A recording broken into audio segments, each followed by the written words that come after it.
I've been performing now for about 10, 11 months. Come on, somebody come up here. You know me, kind of. There's a person. You got a person. Doesn't matter, either one. I'll take both. All right. Come here. No, come here. Don't be shy. What's your name? Jenny. Jenny. I'm Wesley. Sorry. There we go. What I want to do right now is we're going to do a joke together. I just want to involve you with it. It's going to be kind of artsy-fartsy. But we're going to do a simple knock-knock joke. You know, everybody knows knock-knock jokes. I want you to start it. So go ahead. No. Who the fuck are you? You do know this is an open mic, right? You could go over there, you could write your name down if you want some stage time. You don't have to come up here and steal my spotlight. This is my time to shine, fuckface. Why don't you go down and sit and think about what you've done with your life?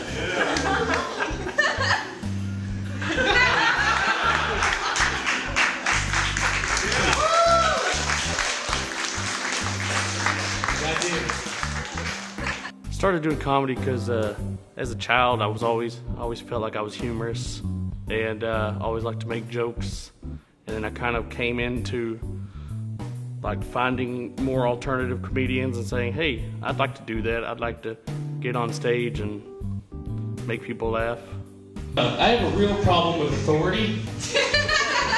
That's a hard word to spell, am I right? No. Motivation would have to probably be possibly doing it as a career. I mean, that's a huge dream, you know, it's far off in the distance, but making people laugh is amazing. Like, just to hear them giggle about something that I came up with that I thought was ridiculous and should tell everybody about is kind of rewarding.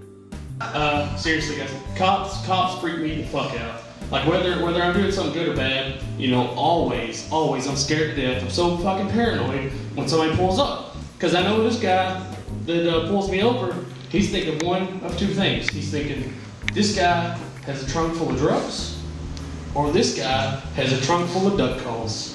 And I know this. I take advantage of that.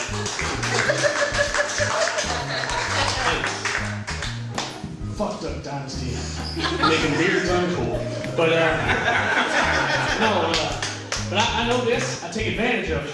The guy pulls me over, and right off the bat, he sees me, and he's thinking that. And he's definitely gonna ask to search my vehicle. He's gonna ask to search my trunk, because in his mind, he's got a 50-50 chance of making a sweet drug bust.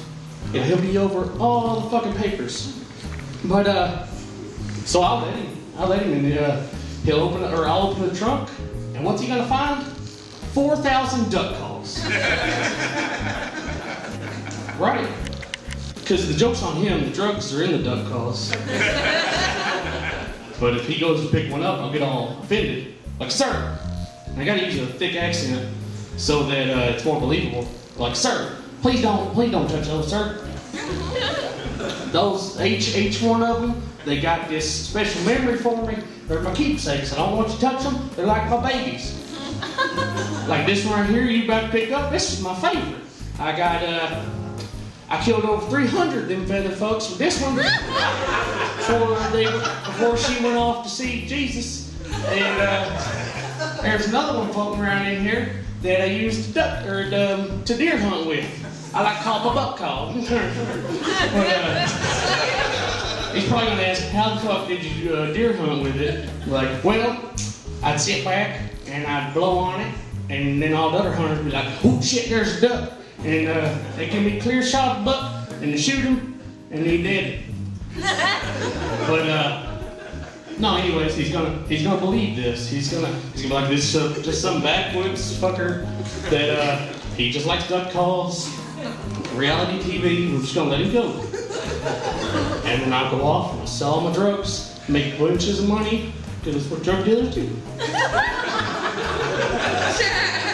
I'm not a drug dealer though. Please don't come up here. My comedy goals would probably have to be that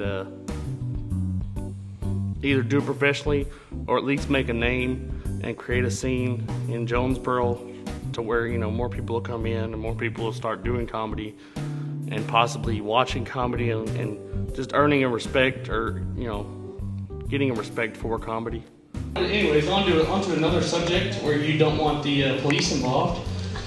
Where is the weirdest place that you would say you've ever masturbated?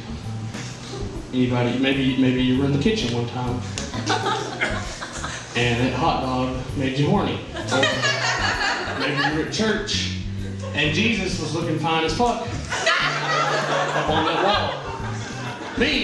For me, I used to work at a chicken factory. It's not in the chicken factory, no. Your chicken was safe. Safe for my semen. Chicken was fine. I worked evening shift and get off at 2 in the morning, and I lived an hour away from where I worked. So to stay up one night while I'm driving, I decided to masturbate. It's an awkward situation, really. Have you ever tried to get a boner while looking at trees? I mean, unless you're an arborphile or whatever the fuck, you know, you're not gonna get aroused by some shrubbery. But no, I decided to masturbate. I was like, I've got to stay awake. I can't die here on the side of a road somewhere, you know. And I'm glad I didn't fall asleep while masturbating. That'd been even more awkward for the people that arrived. Like, there's something sticky all over the steering wheel, and he's naked. What's happening here? This has got to be a murder. My style, sometimes it varies. I tend to like to get pissed off about ridiculous things. I like to act, I like to mirror my comedy after Pete Holmes, Zach Galifianakis, you know, Mitch Hedberg. I like to do one-liners every now and then, but at the same time, tell ridiculous stories that I think are funny. So, to all you ladies out there, I don't use condoms, so who wants a baby? I don't use condoms because they don't fit. I'm really jealous of guys with tiny dicks because they still got more than me. I think the doctor fucked up my circumcision because I have a vagina. No, but before I go, I just want to give you a little religious lesson. The other day, I was going down the street, and on this truck there was a bumper sticker, and it said, "Horses are proof that God loves us." Wow. Like, I used to be a preacher, and no, seriously, I was. And I believe John 3:16 says, "For God so loved the world that he sent his only begotten Son," blah, blah, blah. And then apparently John 3:17 says, we're just kidding, horses are awesome.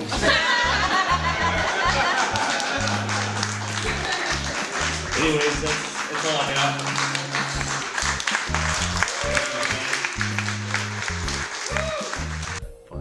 J Dare, Coco!